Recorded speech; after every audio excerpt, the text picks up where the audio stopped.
Afternoon. Welcome to the Monday, September 19th, 2022 Commissioner meeting. We'll start our meeting with the Pledge of Allegiance. I pledge allegiance to the flag of the United States of America and to the republic which stands one nation under God, indivisible, with liberty and justice for all. First item of business, I'll open the hearing for unsafe building at 4350 North State Road 9. Please.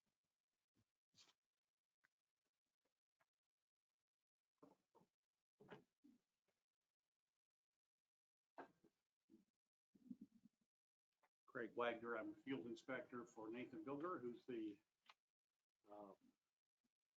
inspection authority for the county unsafe building ordinance.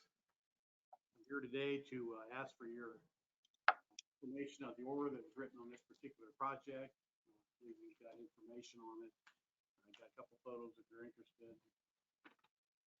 That's as of this morning. This was a complaint filed in our office, a signed complaint. That's the condition of the roof that was lost during the June high wind incident here in Whitley County. Specifically, the entire roof was blown off of the main portion of the house and had not been replaced in over 2 months. So we filed a complaint. I went out and looked at the house, confirmed that the roof was gone. In talking to the complainant, asked him what his desire was.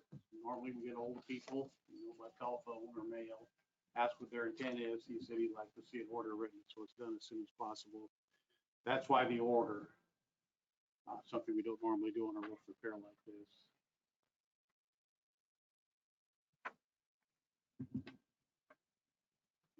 So the roof was a standing seam steel roof, which it has a tendency to roll off once it starts because it's all interconnected. In fact, they actually pinch those sheets of metal together with the machine. And so everything went off on the second story of the house. And there's no roof up there now, roofing at all, roof covering except for tarps. So we just sent the order out, give them a time, the 60 days maximum allowed by state statute, and asked that the roof be replaced. There are people living in this home, correct? That's my understanding, yes. They're living at the property, I know for sure. Or they're actually in the house. I don't know. There was a lady that came out while I was there the first time. Are the people living there the property owner? No. Relatives, I believe. Property owner lives in New Mexico. I believe we have the property owner on the meeting with us today. So if you all have any questions. We sent the information for a virtual connection to the she's on meeting, there. but she declined to participate. So. Okay. How do I connect? Can you hear me? We can. Yep. Could you introduce yourself, please? Okay, can you see me? No, we're not able to see you. Just here. Okay. My name is Karen Hanlon. I'm the registering agent for Harold Ruth Farms, LLC, 1120 Bonita Drive, New Mexico. That's Bosque Farms, 87068.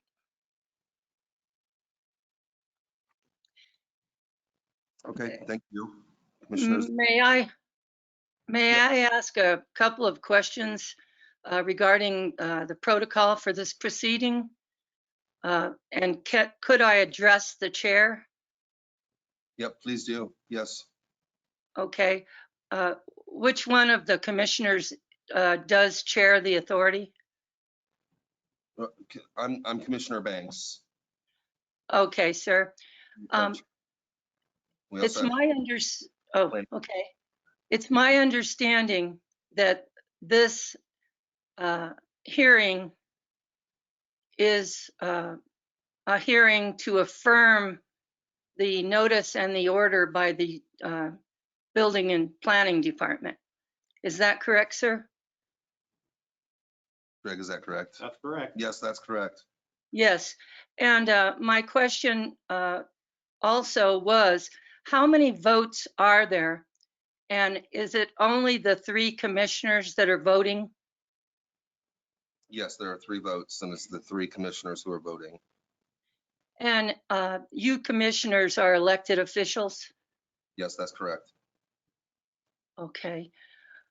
Okay, and you do have a copy of my response to the order and my copy of the memorandum I sent yesterday in opposition. Do you Yes. see that there? Yes, Have you had an opportunity to review that? Yes. yes, we have. Okay. Okay. Guess I would proceed on your instructions. If you want, I can maybe kind of intercede. Ma'am, my name's Matt Shipman. I'm the attorney for the commissioners. So and it's totally fine to the extent you want to answer her questions, but you are, as the hearing officer, really kind of not appropriate for her to ask you questions. She is acting as her own lawyer, so she has to figure all those things out on her own. But ultimately, ma'am, were you able to hear the presentation and the things that Craig Wagner presented? Because really your opportunity is ultimately to ask him questions. And then ultimately, to the extent you want to present anything on your own, you have the ability to do so. But it's really not appropriate to ask the commissioners questions as the hearing authority. I was just asking questions as to the protocol. Certainly that's allowed according to public meeting procedure. So would you like to ask Mr. Wagner questions or? Yes, sir. Just so I can see who it is that's speaking, would you mind raising your hand and give me a wave? And you are Mr. Shipman there that waved to me? No. That's Craig Wagner. My Craig name's, Wagner, I'm right the here. building inspector. Okay, okay. I could barely hear what Mr. Wagner said. However, I did hear him say that the complainant was a man and he wanted to have the roof replaced as soon as possible. Is that correct? I don't believe I said it was a man, but the complainant did ask to have the roof replaced as soon as possible.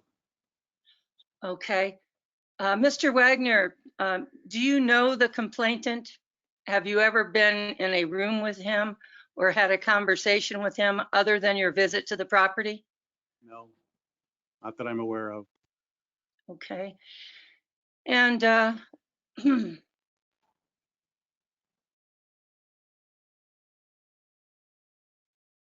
I had asked for previously in a telephone conversation, which you can see referred to in my first response to the order and the notice that that the tarps were installed by emergency services company called Service Master. I have had those tarps inspected and assisted nearly weekly on at least 3 to 4, I think 4 occasions. I have put paid experts, roofing people, on my roof to make sure that those tarps were properly attached and that there was no water leaking onto the lattice structure or into the building itself. And the roof was inspected by these same experts with the opinion that the native hardwood decking, the lattice, was not damaged at all and is in very good condition despite its age. Okay, and really, at this situation, our company has a business decision to make regarding this property. And we would like to know how far the planning and building department intends to proceed with us because of financial considerations here and the fact that there are circumstances with the tenant that are very dissavory. So with that said, I would like to proceed to my memorandum and address each of these conditions. And I will ask questions, if it's permitted, to Mr. Wagner as we go along. As I understand it, he's the only person in the room right now that I would ask questions to and ask to give information. Is that correct, Mr. Shipman? Well, he was the first witness and probably the only witness that was called to testify. So what you have done so far is not, I asked you if you had questions for him, and rather than ask him questions, you kind of just recited what you have already filed and the commissioners have already seen. That everything you just said, they've already heard. If you had reports or something from an expert or a contractor, those would be a lot more important to see, not for you to tell us what they say, but to actually see those. And I have not seen them. So my real question to you is whether you had questions for Mr. Wagner. If you don't, you have the opportunity to tell your side of the story, but I can tell you that they've all read what you filed, and I would focus on things that are not what you've already told them, because they've already heard that. Like, for example, what your plan is to deal ultimately with the property and how long it's going to take for that decision to be made, what contractor, if any, you've hired, what timelines they've given you for when that's going to be completed. Those are the things that are important, not who and what made the complaint, whatever the other things that are in there. But what's the plan? That's what we want to hear. Okay, but and again, certainly it is important for the committee to realize the actual authority, and for the purposes of affirming this order, they must find by law facts based upon the preponderance of evidence that the order is in accord of IC 36-7-9-4, paragraphs 1 to 6, which I have listed at paragraph 13. And my first question would be under number 1, Mr. Wagner, would you please recite to the committee and to myself the impaired structural condition that makes it unsafe to a person or property? Yeah, we The didn't structural condition. cite on that order. Instead, we cited the fact that more than 50% of the roof coverage is gone, which under the ordinance defines it as an unsafe building. So all we're asking is that a roof be repaired, be replaced. No structural issues were cited on that order at all. And Craig, I just want to make sure that we're clear. The only thing that's covering this home is tarp. Is that right? Well, part of the roof, yes. The second story is basically all gone. Some of the first story has already been repaired before, Okay. which would be in addition to the south side, I should say. So yeah, basically it's where the tarps are right now, where the standing seam roofing blew off, needs to be replaced with some kind of roofing. Yeah. So you're not using the regular code.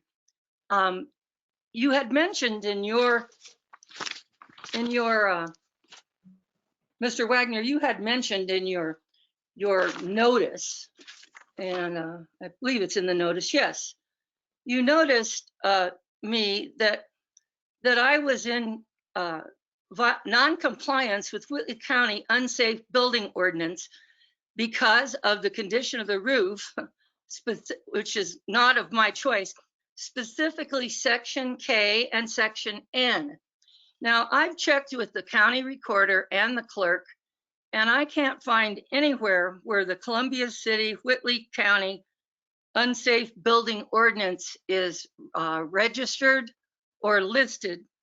And there is no section K in the law in the Whitley County ordinances. Is it in the Whitley County ordinances in section 150.02? I don't have the ordinance in front of me, but I opened the ordinance up when I wrote out the order and made sure they complied with what I was speaking about as far as the non-compliant orders or sections of the roof. Okay, I have reviewed the South Whitley ordinance and the Larwell ordinance, which appear to be word for word. Are they similar or exact to the Columbia City, Whitley County ordinance? The Columbia City Whitley County ordinance is a joint ordinance, which was entered into between the city and the unincorporated part of the counties back in 1991. And Mr. Shipman has said it is recorded.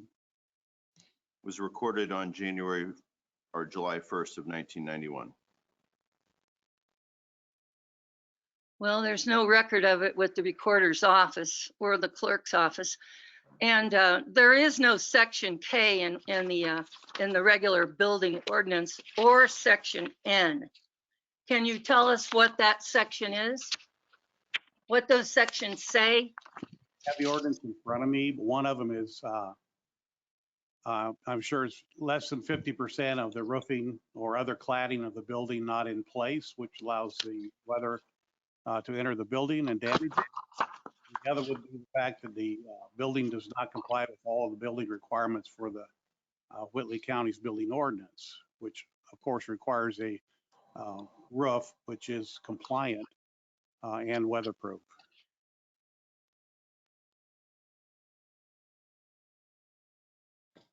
Matt, the only thing that we're charged with doing is deciding if this is safe or unsafe, correct? Well, they've already made the commissioners- determination that it's unsafe. Okay. You have multiple options. You can either affirm the order, you can modify the order, or continue it to give them additional time to try and get in recommendation. But unfortunately, instead of focusing on what the plan is and asking for some relief to complete that plan, so far, apparently she wants to argue about whether we've complied with our own ordinance. So if we uphold the order, when did you issue that? Would it be, It's October 22nd is their deadline currently. That's a deadline. I think it was August the 25th, I believe. okay. I've got it here. August 25th. August 24th was the- It was issued on the 23rd, and I believe I received it about 5 or 6 days later because I'm in New Mexico. And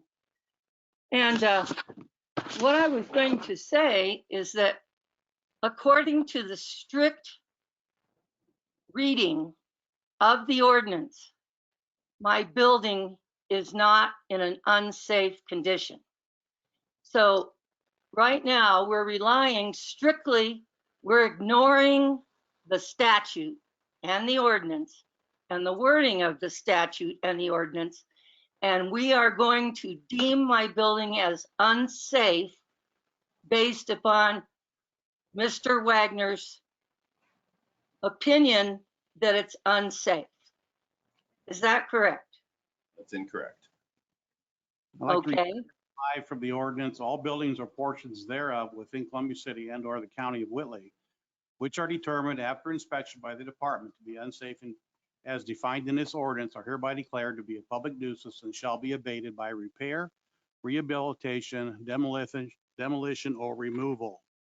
Section K says whenever the building or structure exclusive of the foundation shows 33% or more damage or deterioration of its supporting member or members, or 50% damage or deterioration of its non-supporting members, enclosing or outside walls or coverings.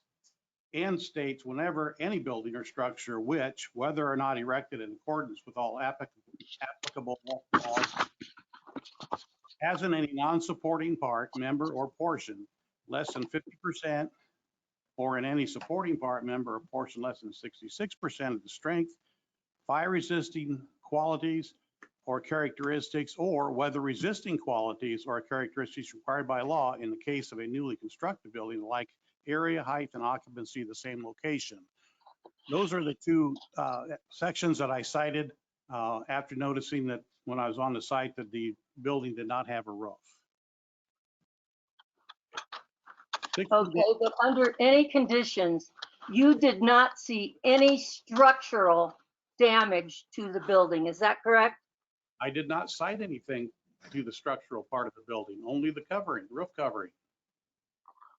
So you're going to deem my building unsafe strictly because, in your opinion, it is not weatherproof at this time.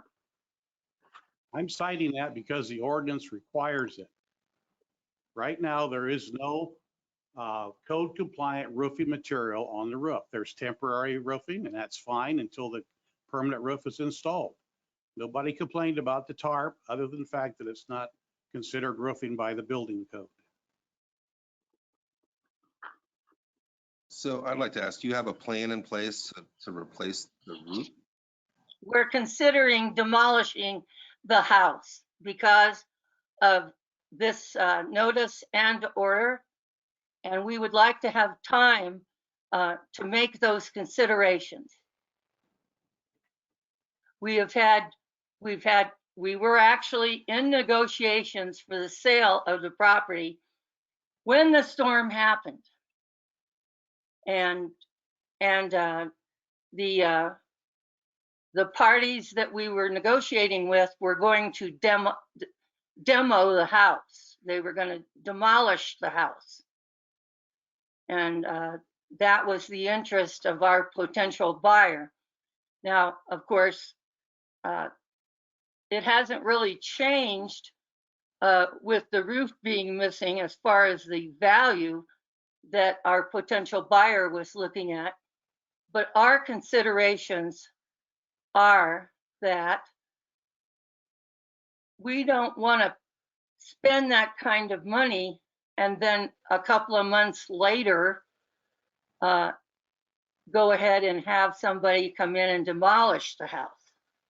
Yes, and I think what already been asked, and I think it's appropriate, if you have an extension you'd like to ask for, this would be the time to do that. Well, I would like to have an extension. I would like to have the freedom for my board to make a proper business decision on what to do with this house. And I would ask for an extension at this time. And there's a possibility that the house will be demoed anyway. So what kind of an extension could I get? Well, I would like to ask for an extension of the time if you're not going to completely modify the order. I would like to have an extension of time.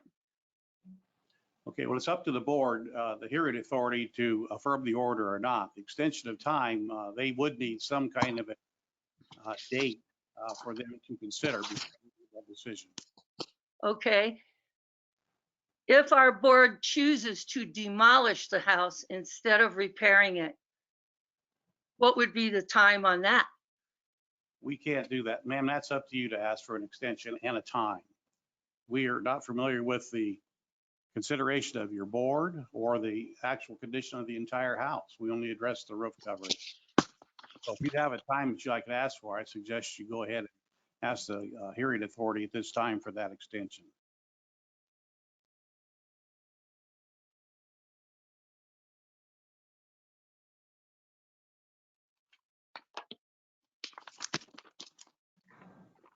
Well, Did you have it? Did you?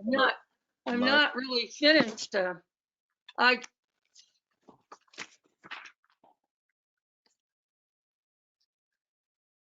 This notice and order does not meet the requirements of the statutes. Ma'am, these ordinances are based on state statute and are set up according to the state, reviewed by the state of Indiana and approved by the state of Indiana. We're not allowed to just make up ordinances in Indiana. We are what we call a statewide code state, where whether wherever you are in the state of Indiana, regardless of jurisdiction, you should assume that you have the same rules that the state of Indiana has put into place. So we follow the state statute on that. 36-7-9 is all about unsafe building. That's how this ordinance was set up back in 1991, and that's how we follow it today. Okay, well, I have a couple of other questions for Mr. Wagner then. Because according to the statutes, and I'm very familiar with the statutes, they are included there. I've quoted them in my memorandum brief. And I would like for Mr. Wagner to tell me what conditions exist pursuant to Section 4, 1 through 6 of the IC code on unsafe buildings. And what about the tarps? Deem the premises unsafe. I've already explained that's what the ordinance requires.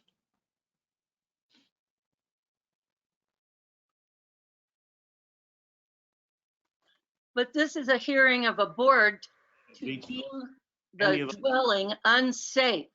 Safe. What are the unsafe conditions? And specifically, no roof on the building, no roofing material protecting the building. Okay. What exactly is the immediate danger the subject dwelling is posing to the life or safety of persons occupying the subject dwelling or using the property nearby? And what evidence do you have that you've given to the commission that proves this theory? I have photographic evidence. I had it done today. I was on site and made a report on it and wrote an order.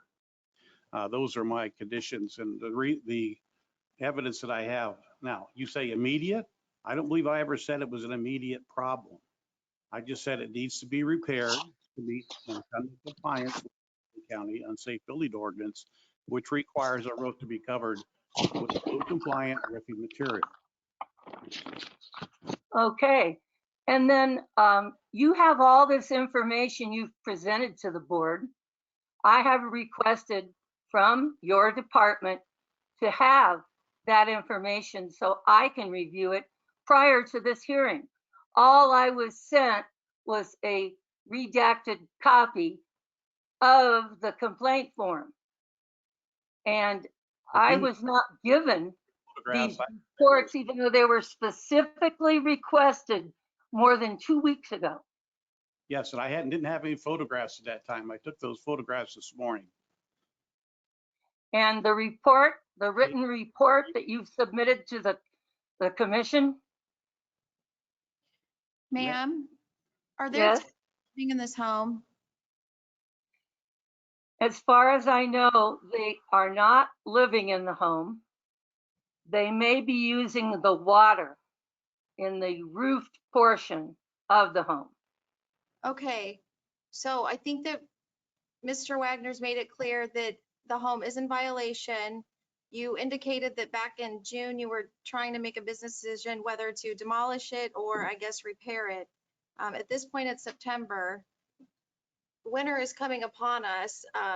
So I think something has to be done, especially since we're not sure that you even have tenants there. It sounds like they might be trying to use it.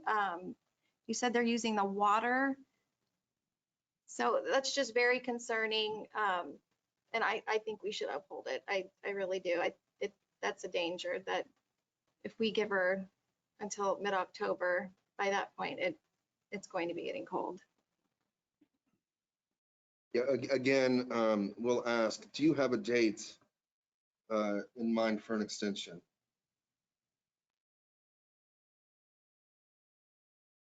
Yeah, I would like to have until November the 15th to decide whether or not we're going to demolish the house.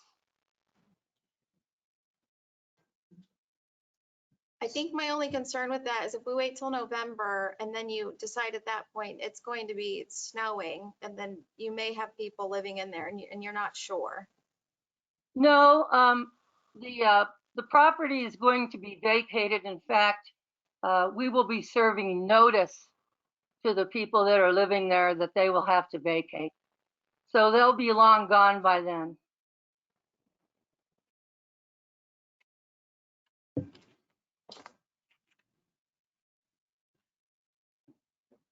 I'd make a motion that we approve the November 15th extension for the 4350 North State Road 9 in Columbia City. I have a motion. Do I have a second? I'll second the motion. Any further discussion? Hearing none, I'll call for the vote. All in favor, please signify by raising your right hand. And oppose the same. Let the record show that that's a 2-1 vote. Thank you, Craig. I'm sorry, sir, I couldn't hear what the vote was. Yep, that's a 2-1 vote to approve the extension until November 15th. Okay, and I guess that concludes our business. If I was going to appeal to the circuit court for an appellate review, for a judicial review of the facts of the case, does that mean I have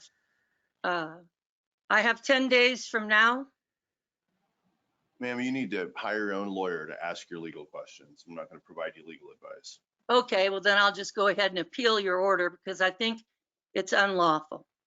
So thank you for the extension. And I'll just go ahead and make my appeal for judicial review. And I thank you, ladies and gentlemen. Okay, at this time, I will now close the hearing for the unsafe building. The next item on the agenda is Matt Shipman, County Attorney. I don't have anything else to go over at this point. All right, moving on. We have the driving. Oh, no, I'm sorry. We have Nathan Bilger, zone code and amendment flat approval.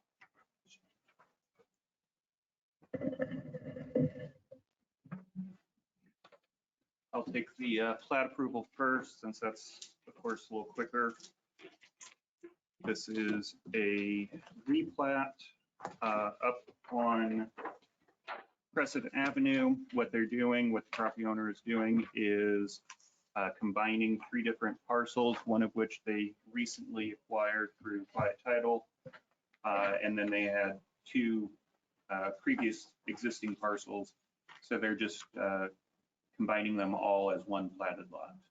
And this was approved at the Plan Commission in their August meeting. I'll make a motion that we approve the request as presented. Okay, I have a motion. Do I have I'll a second. I have a motion and a second. Any further discussion? Hearing none, I'll call for the vote. All those in favor, please signify by raising your right hand. The other item is sent to you, forwarded to you with favorable recommendation from the Plan Commission. It is a new section, proposed new section to deal with solar panels in the county. Basically 2 different types of solar panels, those being private scale and those being commercial scale. Private scale, the proposal basically codifies our current policies that private scale solar is an accessory use, accessory structure. Commercial scale, which is what most of the bulk of the conversations have been over the last few months, are those that are intended for power generation to the commercial wholesale power grid. So I don't really want to go over things that I think that you guys have already read. I know there were some questions, so I'll entertain any of those. I think I've gotten all my questions asked. Yeah, we had a chance to review this with Nathan, and at this time, I really don't have any questions. I'll defer to George, to Commissioner Trump. Well, the questions that I had was as far as decommissioning. I truly don't think that the county should be involved in the decommissioning. We need to make sure that there is a proper decommissioning plan, but I think that the landowner should be working that out with the company that they're working with. I agree with that. And I'm inclined to agree as well. So obviously we haven't taken a vote or anything, but what are our options then if, So from a procedural standpoint, anytime a zoning text amendment comes to the commissioners from the plan commission and you can make changes to it, which it sounds like you wish to do, it then those changes go back to the plan commission for affirmation or dissension. And if they dissent, if they don't agree, it'll come back to the commissioners for reaffirmation. So that's the procedure. So any changes you make will go back to the plan commission, at least momentarily, briefly. I did prepare in anticipation of this discussion. I did prepare a couple different alternate versions based upon some research that had been done on what other counties do in terms of decommissioning. Most do what was originally proposed, county holding a bond or a performance surety. A couple do other things. So I do have the first version here, and unfortunately only had a chance to print one copy, but there's the first version. And are these the versions that you just emailed us? yes, On 12:30. And only the decommissioning portion was changed, so correct? I will go through what each one does. So there's a red line version of option one. So option one deals with taking out any mention of a performance surety entirely, and basically keeps the standards that a decommissioning plan is required and decommissioning standards are set. So we have a certain minimum standard for when you decommission a site, and then it has to be reviewed as part of the plan, but there is no requirement for performance surety. Alternative two here, there's the red line and the full code. Alternative two is keeping the performance surety, but in lieu of the county holding the bond, it is a requirement that the property owner hold that bond. Everything else being essentially the same. Anything dealing with county and sureties is taken out. And then the final option, if you want to go that way, is to take out all standards, all mention of performance surety, and only require a decommissioning plan that's reviewed at the beginning and that will be held to at the end if need be. So that's option three. And these are the same ones you emailed us? They're the same ones I emailed.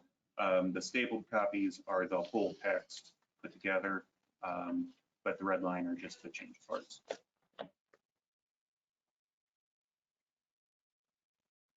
Or I can draft other text if you wish, of course, depending on what you want to, how you want to go. Yeah, I was looking at them now, but just because of the short amount of time that we had ahead of the meeting when we received them, I don't really feel comfortable with selecting one. I don't know how you guys feel, but. I don't either. I drained Yeah. before this morning and meetings in between. I have not had a chance to look at them. And that's perfectly okay. I totally understand the short time frame. I was trying to be proactive there, giving you options. So just for my own information though, what would the discussion be in case I need to redraft options, or do you just want to take these and look at them and come back? I think to Commissioner Trump's point, the responsibility falls on the landowner. So we'd be looking for language where the responsibility doesn't fall on the county, but the landowner. Right. So I think that's option two, right? Like option two really. Yeah. So I think whatever we decide on is probably going to be pretty similar to option two, but I haven't really read it Okay. in its entirety. So I don't know. That's fair. So, so yeah, I'll just anticipate then coming back at the next meeting, I assume. And Right. And in this case, I think it'd probably be appropriate for a motion to table. I'd make a motion to table. Second. We have a motion and a second. I'll call for the vote. All those in favor, please signify by raising your right hand. Nathan, when is this certified and what is our time limit to take Um, action? it was- 60 days, right? 90. 90, okay, Yes. all right. So we Yeah, have, you have 90 days to act upon the recommendation from the plan commission. If you don't, then the favorable recommendation means that it would go into effect as it was originally certified. and that's November or something, so we still have plenty of time. Yeah, it was certified in Mid-August. mid-August, Okay, so, all right. September, October, yeah, November. Okay. Thank you. Thank you. Thank you. The next item on the agenda is our driving and vehicle use policy as it relates to the take-home vehicle review. Those are the forms that department heads completed and sent to us. And I've had a chance to review them. I'm sure you have as well, Commissioner Basinger. I'm not sure about you, Commissioner Schrum. I think that, I'll just speak to this really quick. I think the intent of us reviewing is we just want to make sure that the county vehicles are being properly utilized. And I think in a lot of cases where employees are beginning their day and ending their day at the workplace, and they're not on call for any given reason or anything, I think it'd be most appropriate that they not drive those vehicles home. So we're still reviewing, and I think our plan is to just reach out and have conversations with anyone who's currently driving a county vehicle home. I don't feel at all that this relates to the sheriff's department, because deputies can be, of course, dispatched for aid at any given time. I don't believe that this would relate to EMA because of certain incidents that could take place at any given time. But I just think it's something that we have to take a closer look at as far as who's taking the vehicles home. Any thoughts? No, I think you covered everything. I think maybe just, we all need to look them over and then contact the individuals and let them know. Yeah, so I don't think that it's going to be back on the agenda again. I think from this point, because it's considered day-to-day operations, we'll make decisions and we will reach out to individuals, and I mean, one at a time, I guess. I think individuals and also the department heads. Right. Yeah. So we'll move on. The next item on the agenda will be Katy Fry from the Highway Department.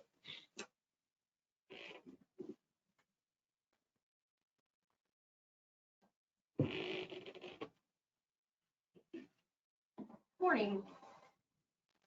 I have a couple of things today, and I can start with either one, it doesn't matter. I have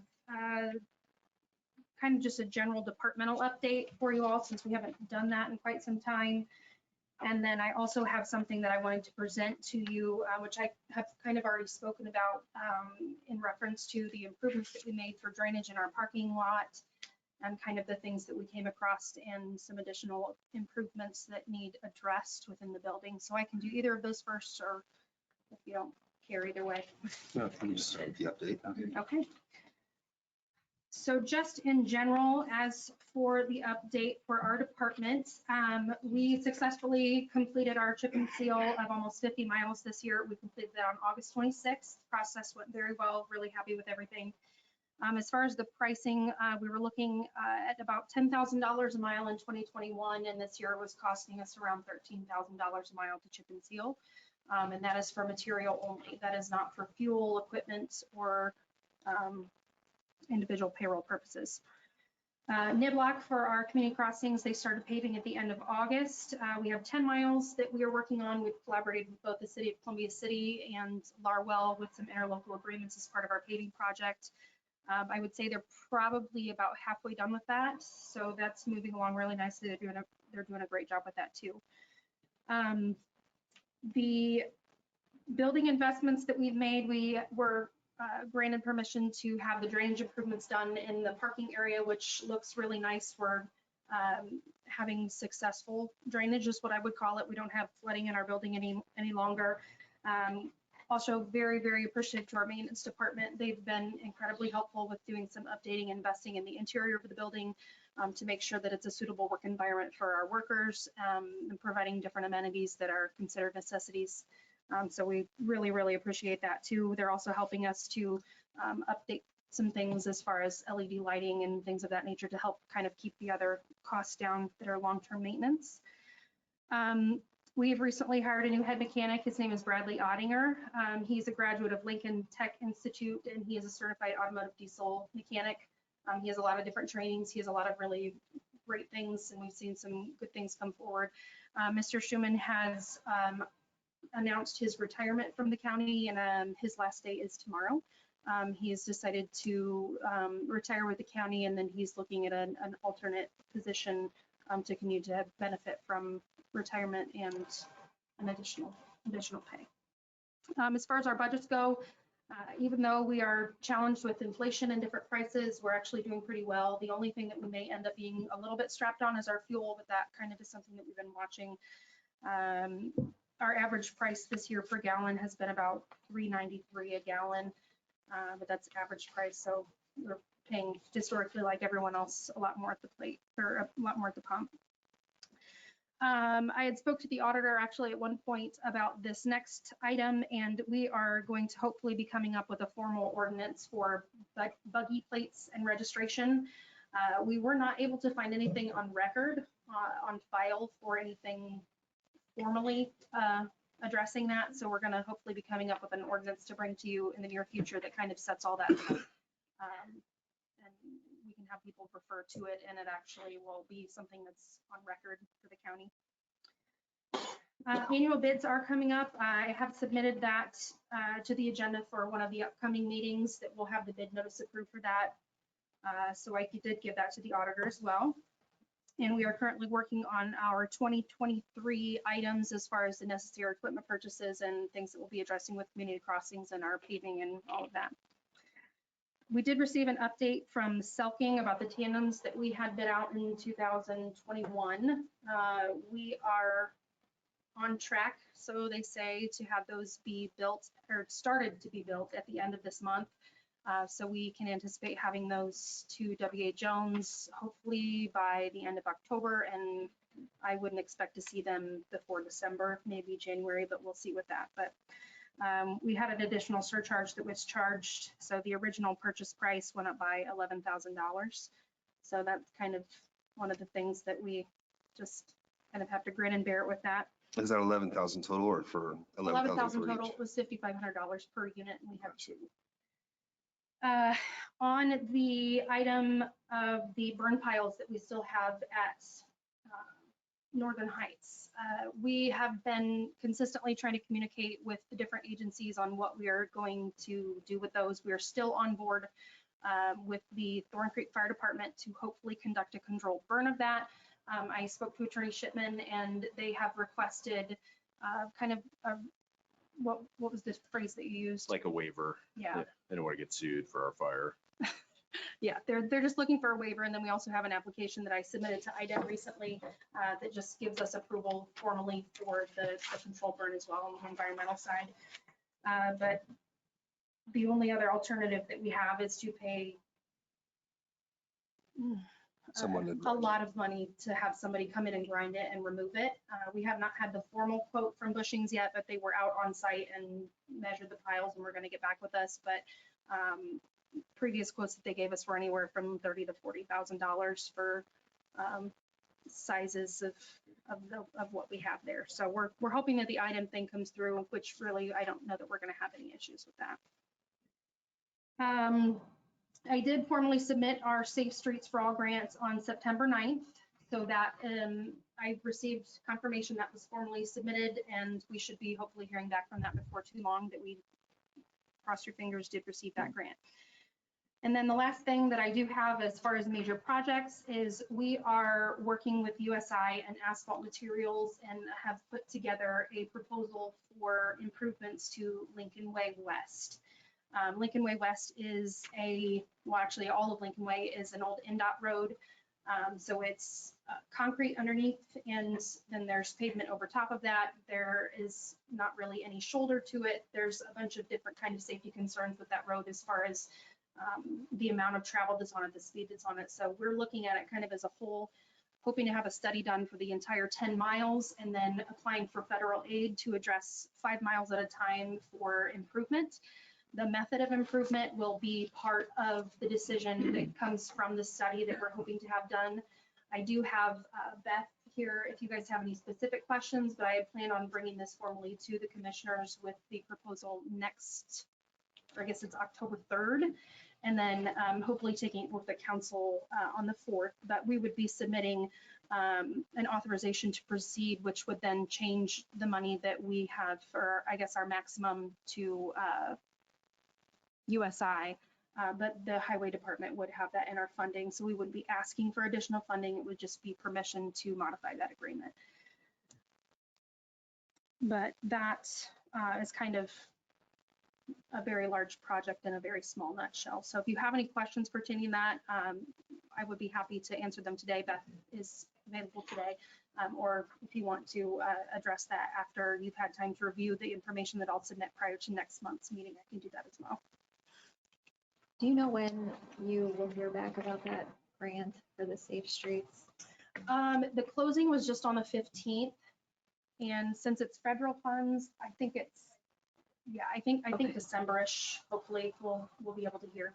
Okay. Well, thank you, Katie. Yeah. So then the last item that I had was just the west face of the building update. So when we had the parking lot reconstructed, we removed about 4 inches of asphalt away from the side of the building. And after the bottom of the building was exposed, we had all of our insulation that was just foam board insulation. We had found that there had been some sort of an animal inside the wall and had chewed the insulation away, and it all fell out the bottom, and they were taking it out by the skid loader bucket. And then we also have found that the steel on the building is so old that it is nailed to the building instead of being screwed to the building. So in order to replace the insulation in the walls, the steel has to be removed. And then the steel will have to be replaced with new steel because there's no way to remove the steel with the nails without destroying it. So we have to address that. And then it was recommended that while we have the steel off the building, that we do replace the 5 windows that are on the front of the building as well. And those are just the regular size windows, not the very large picture window, just because there are some issues with those windows where I actually pulled the frame away from the glass on the windowsill on one of them. And then there's a lot of mold in there. And then there's some wood that's rotten out on the parts of the windows.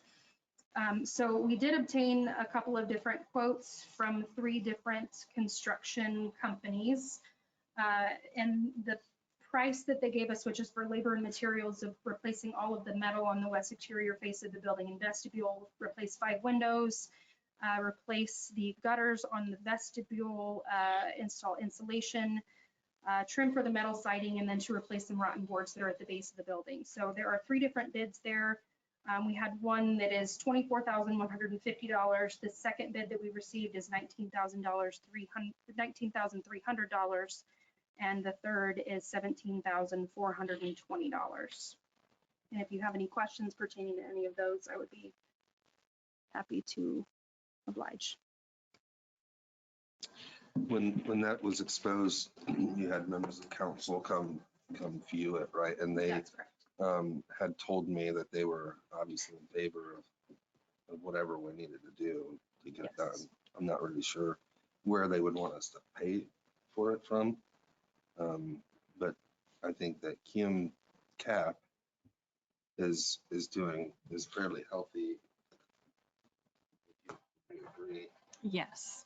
I don't know that we've really used Kim Cap much this year, if we have at all. I'm not sure about council. When I spoke to Councilman Comfort, that was the route that he suggested that would be most appropriate as QCAP. But almost, I think all of the council are aware of the issue, and I think all of the council members, except for maybe 2, were able to come down and actually look at the building when we discovered this. So they are fully aware of it and agree that it's something that needs addressed. I just want to make sure we go through the proper channels to have it approved and submitted for their consideration. Get your number in a second. to the balance and keep cap. And of course, council will need to allocate the funds, but we can certainly recommend a favorable pass to council to allocate the funds. We're hoping that we can get something scheduled before it gets cold so we can get the insulation put in, get all that secured back up. So as of today, in Cume Cap, there's 784,325.88 in there. Obviously, more than covers everything we decide to do. And all of the quotes are for the same. To my understanding, yes, they're for the same items, labor. They're just a little bit, for the most part, the legibility of some of them are just the clarity, I guess, but it's all for the same. We requested the same items for all three.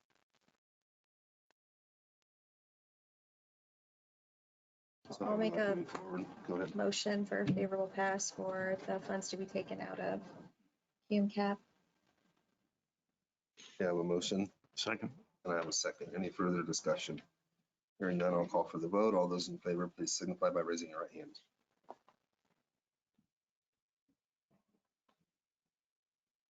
And that is all I had, unless you have anything for me.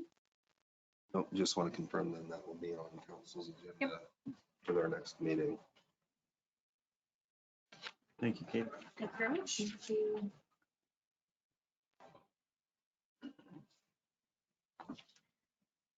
Okay, next item on the agenda is the DNR Historic Preservation Fund Museum Grant. So earlier this year, we had identified some projects that were needed to be completed at the museum.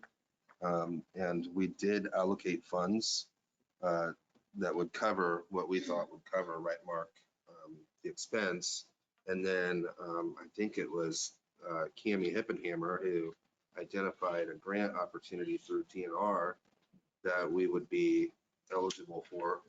And so we're pursuing that we're using Region 3A. Matt Brinkman, the executive director at Region 3A, is working closely with Mark Strudement and Cami Hippenhammer to prepare this grant. I've heard from Matt Brinkman that things are moving along really well, and he's very optimistic.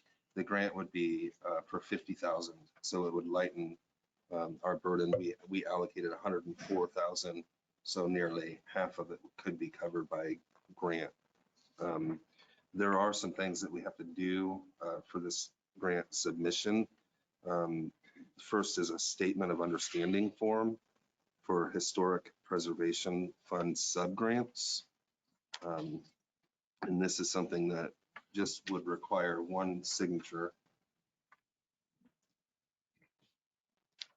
I would just ask, we can go through all three at the same time if you'd like, or I can ask now for a motion to approve my signature on this.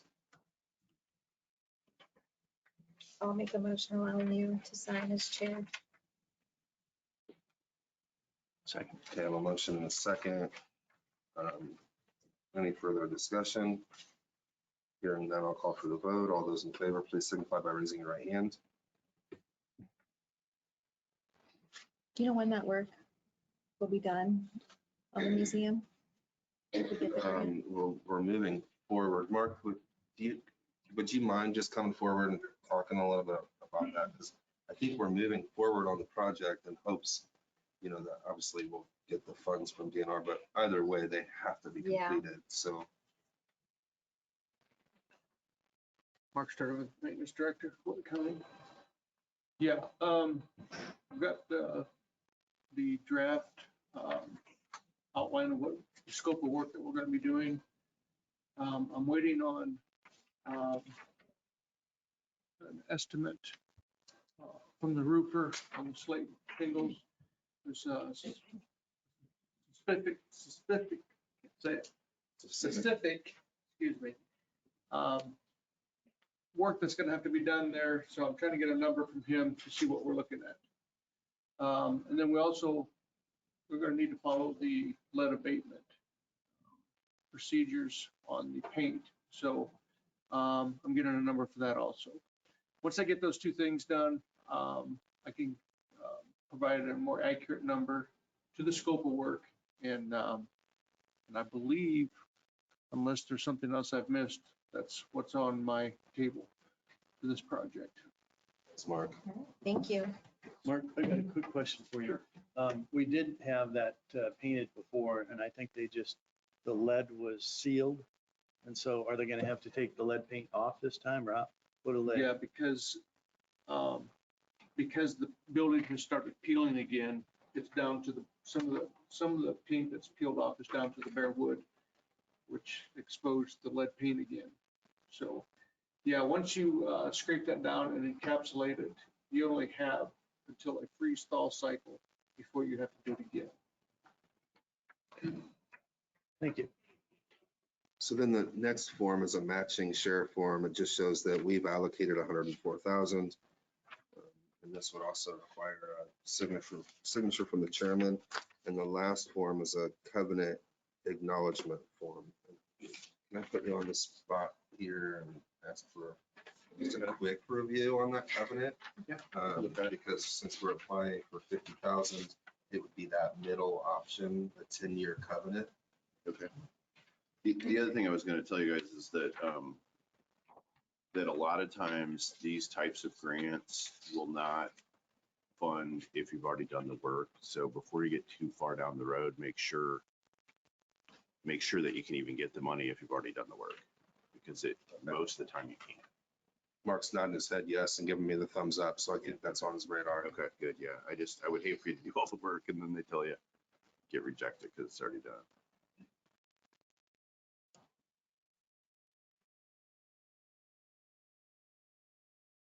Looks, do you have the appendix, Chad? It says there's an appendix E that has the covenant language.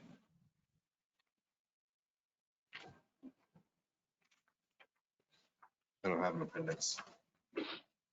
Nope. That's the actual covenant language. It's appendix E, it says.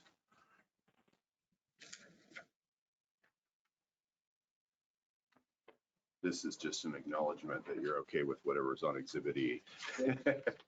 That's a problem. Cammy, do you know if they provided the exhibit?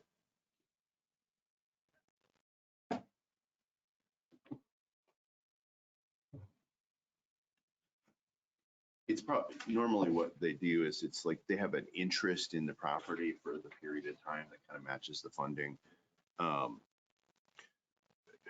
For example, the city's facade program, when they give you money for the facade, they have a little like easement for the facade. It just gives them, it allows them to spend the money on a project because they acquire some little ownership interest. I'm sure it's fine, but In this case, for me to look at it. State of Indiana, Yeah. Department of Natural Resources. It's just, so, yeah, it's not like it's right, not a bad actor. It's just somebody. right. So we do have the matching share form, which just shows how much we have allocated to spend. So it shows that we are invested in the project, that we do agree to match some funds. And again, this also just requires the one signature. So I would just, I'll Yes. make a motion approving that you can sign it as chair. okay, I Second. have a motion and a second. I'll call for the vote. All those in favor, please signify by raising your right hand.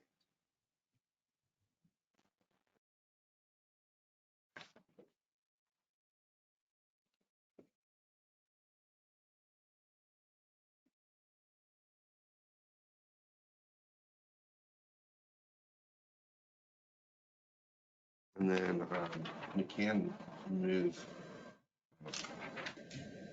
on and come back to the covenant once we get the exhibit. That's totally fine.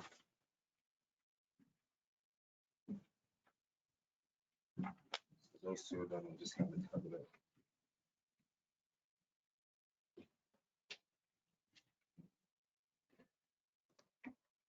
The next item on the agenda is the 911 strategic study, the Ritter contract. And I don't think it's necessarily the contract. I think it's the interlocal agreement with the city for the contract.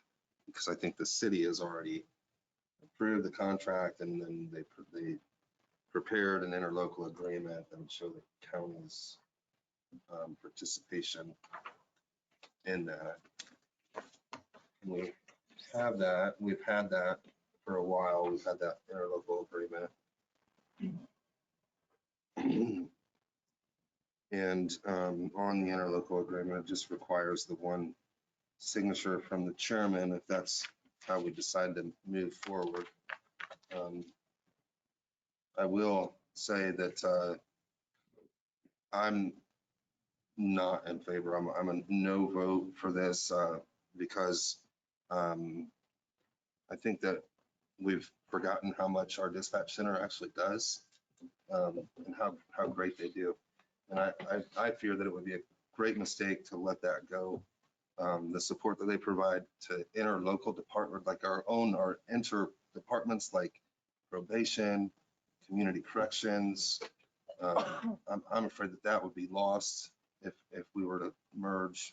Also, we're providing support to all of our township fire departments, and who knows how that would play out if we were able, if we did proceed with combining. We dispatch Churubusco and South Whitley, and I fear that there would be a fee for service for those townships and those towns, and I'm not sure that their budgets could sustain it. And so personally, and that's not even to mention the support that we've provided to DNR officers in Whitley County. And anytime that I've visited our dispatch center, I'm always impressed with the folks that we have working and the service they provide. There was one on Friday who went far above and beyond. Christy what? Yeah, what she said. Christy, I didn't even ask her to do this, and Janelle can attest to this. I asked a question about a tower at 9 and 114 that's in Huntington County, and Janelle and I were just kind of chatting about it. And before I left, Christy had already looked up who owned the tower and found a contact number. I'm always very impressed with the work that they do and the service that they're providing. And so with all that being said, I'm opposed to the interlocal. I'm opposed to the study, and I'm opposed to consolidating our county dispatch with the city. I'm one of three, so of course it's how you decide to move forward, but I just want to go on record with my point of view. I guess my thought on this, the study, I guess we're looking at the study right now, and I think there's information that would be vital to us if we did go ahead with the contract. I totally agree with a lot of what the chairman has said, but I just think the more information that we have, the better it is. Okay. I would agree with Commissioner Schrum. So is that a motion? I'd make a motion that we go forward with the 911 strategic study. Second. Okay, I have a motion and a second. Any further discussion? Hearing none, I'll call for the vote. All those in favor, please signify by raising your right hand, and oppose the same.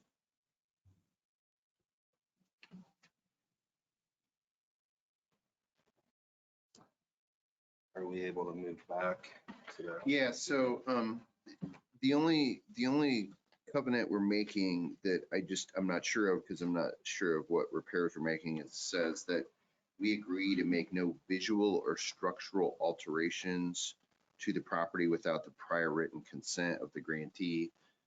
I'm assuming that is what we're doing. We're making repairs, but I guess as part of it, we need to make sure that that's what the application says, is that we're making these repairs, and then I think that part's probably fine. The only other part I was kind of trying to read is the museum currently ADA compatible? Is there ramps and access, or is there none? I don't think so in the actual Thomas R. Marshall home. Yeah. I mean, I know that we're ADA compliant in the annex building, but I'm not so sure in the museum because there are stairs. Because we're saying we're going to comply with that, but says in implementing public access, reasonable accommodations, qualified handicapped persons shall be made, da, da, da. When interior public access is required, at least 12 days per year. You know, it's, I'm not, having not been in there, I'm not sure if we're complying with that part or not, and we're saying that we are. And so that might be a conversation maybe to have with Mark offline. I just don't, I don't know the answer to that part of it. Cammie, is there a due date for this covenant, or is it just, once we complete it, we can, by when? So we'll meet again before it has to be submitted. Wonder if, I think we should table it Yeah, I because think we're we- not sure, because to make it ADA compliant, that would cost right, more a than whole we lot more than have to spend on. 104,000. Yeah, a lot more. Right. So something to just dig into a little deeper. So Yeah. I would recommend that we just table the covenant, we research it, we put the covenant back on the agenda for our next commissioner meeting.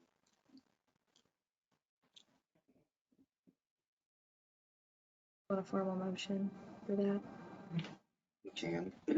I'll make a motion that we table the covenant acknowledgement form for the historical museum project. Second. I have a motion and a second. Any further discussion? Hearing none, I'll call for the vote. All those in favor, please signify by raising your right hand. And it's unanimous.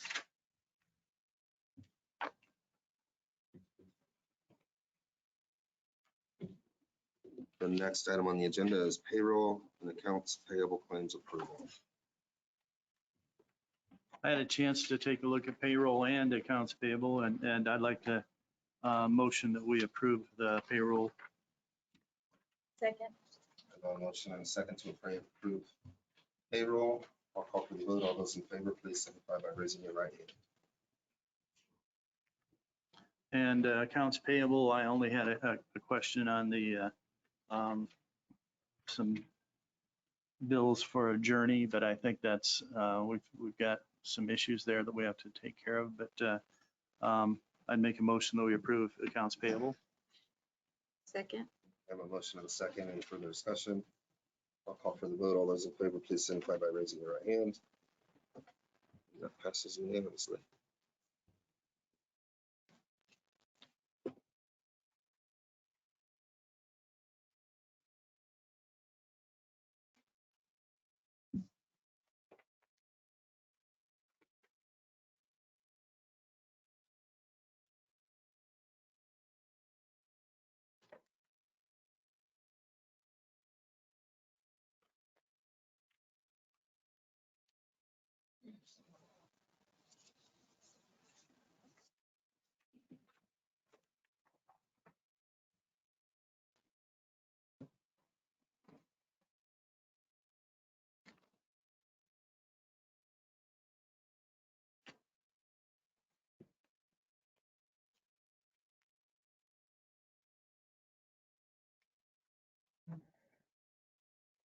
And the last item on the agenda is our previous meeting minutes approval. I'll remind you that we have two sets of minutes to approve, the first being from August 15th.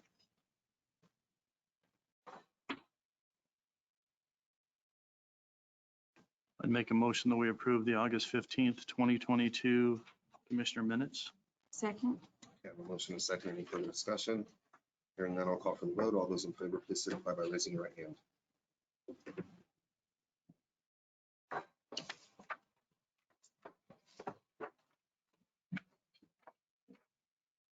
The second set of meeting minutes will be from September 6th of 2022. I'll make a motion that we approve the September 6th commissioner meeting minutes. Second. I have a motion and a second. Any further discussion? I'll call for the vote. All those in favor, please signify by raising your right hand.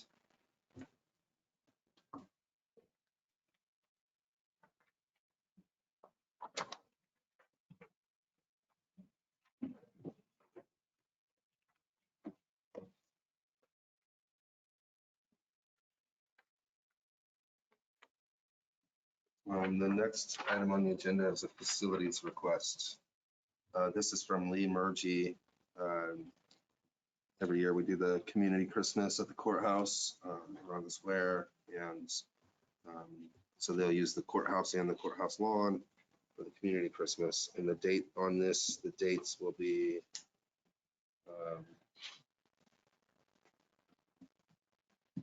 December 2nd and 3rd, Friday and Saturday, December 2nd and 3rd, from 4:30 until 8 p.m. both nights. And nothing, is it the same request that we receive every year? I'm assuming that It nothing's doesn't, changing. it doesn't look at all to be any different. I'll make a motion that we approve the request as presented. Second. I have a motion and a second. Any further discussion? Hearing none, I'll call for the vote. All those in favor, please signify by raising your right hand. And that also passes unanimously.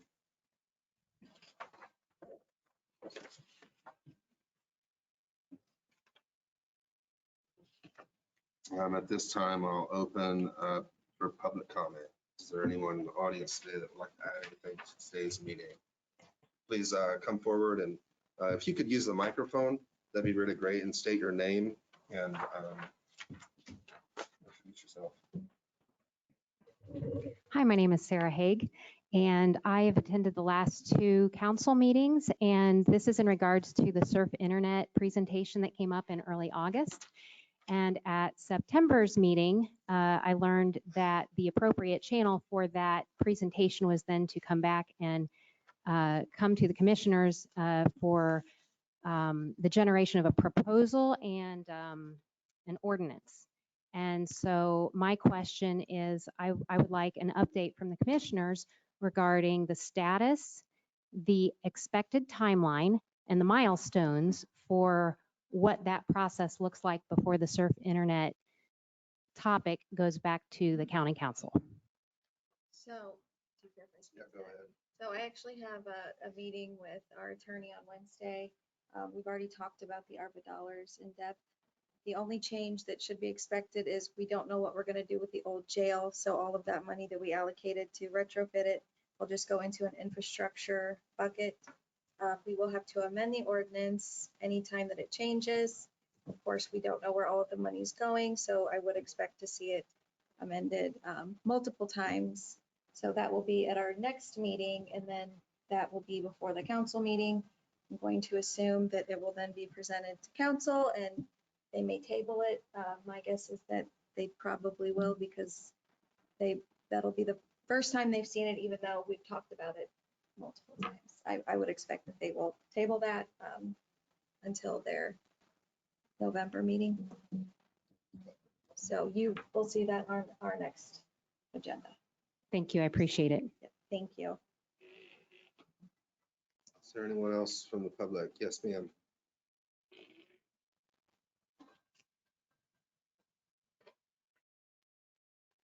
Good afternoon. My name is Leanne Holmes. I'm the secretary of the Blue Lake Association. We thought we were going to be on the agenda for this meeting after the last meeting. I do recall discussion about I that. do. And I did bring both the old and the new bid. Okay. I think you might have had copies of those before, but we're just trying to get something to the contractor, trying to get it done before winter. Okay, so I know that we did say that you were going to be on the agenda this time, so that definitely slipped through the cracks. And to my knowledge, we had discussed for the original quote at 28,730 that that's what we would fund, and that you guys would do a fundraiser for the last bid. Yes. Okay.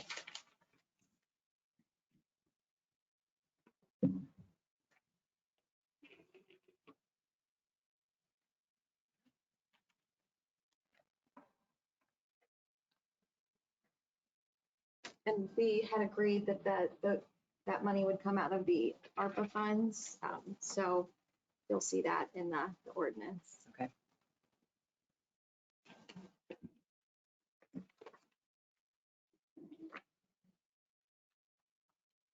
How much did you say that was, just so I get it? $28,730. Is that right? Okay.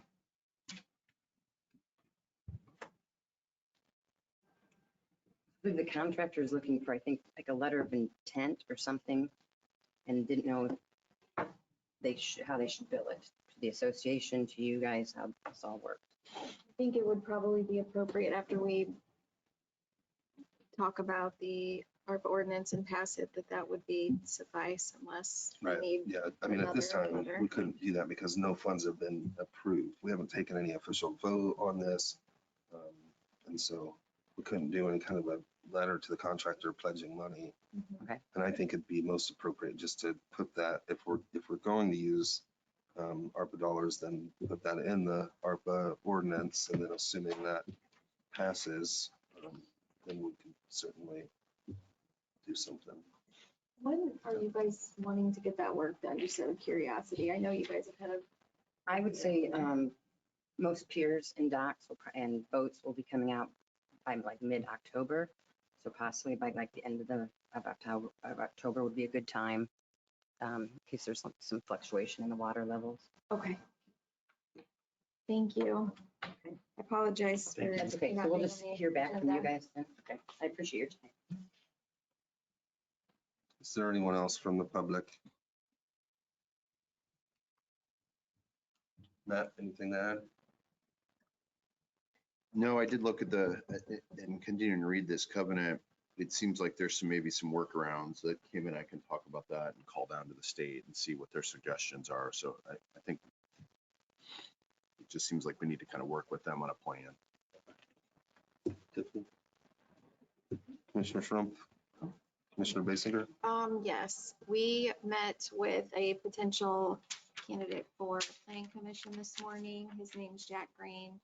My previous last name was Green. I do not know him, so he's not getting any special treatment from me.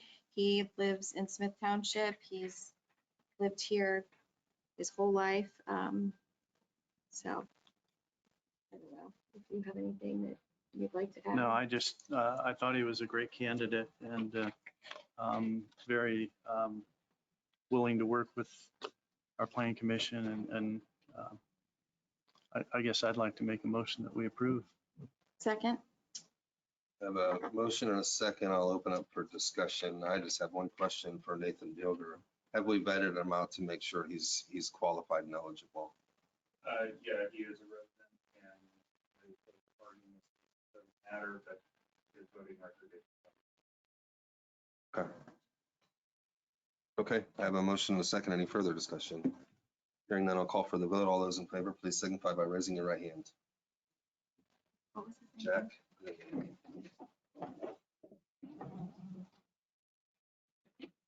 Anything else to add?